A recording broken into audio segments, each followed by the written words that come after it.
So would we start maybe with the junior academics? Yeah, I think that's best, because if we run out of time, I think the junior academics are more important.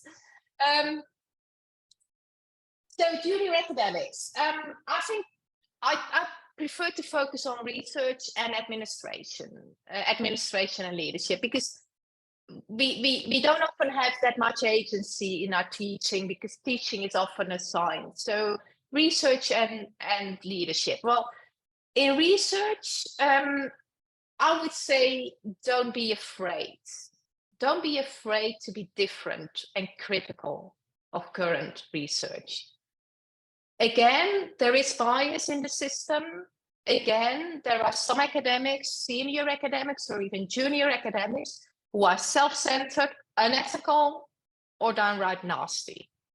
But there really isn't some sort of conspiracy to keep junior academics down. There's many senior academics, editors, and reviewers who are only too happy to help junior academics and promote a healthy academic exchange. So don't self-center. Don't hold yourself back. But also don't think that papers by senior academics automatically get published. I see some junior academics thinking that every single one of my papers sails through. We might have a better hit rate because we have more experience. But if I look at my last 3 papers, one of them had a very smooth ride, but the other 2 were rejected at 2, 3, or even 4 journals. One of them was rejected at a journal in the 4th round of revision and went to yet 2 other journals. So it sometimes takes more than 5 years for a paper to see the light.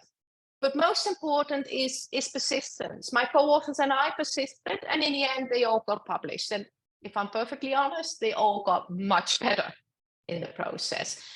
But when I talk to lots of junior academics, because they don't have that breadth of experience yet, and they see their papers rejected, and they're convinced that the system is biased against them.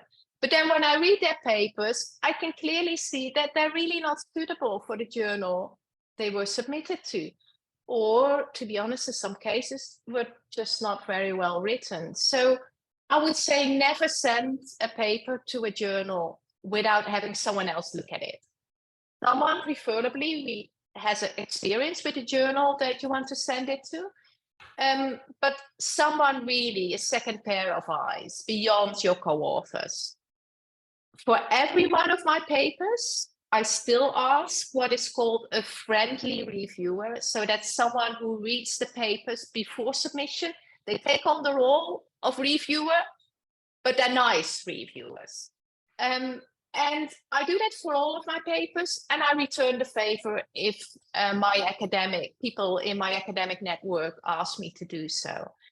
So dare to be different, dare to be critical, but also be rigorous.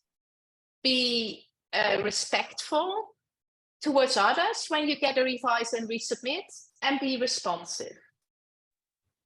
If you do have a paper that you think is really good, you've spent a lot of time polishing up, but you're still struggling to get it published because you think it is too critical of the field, feel free to reach out to me. I'm really happy to provide you advice. I've done that with a couple of colleagues, and they have had their papers published.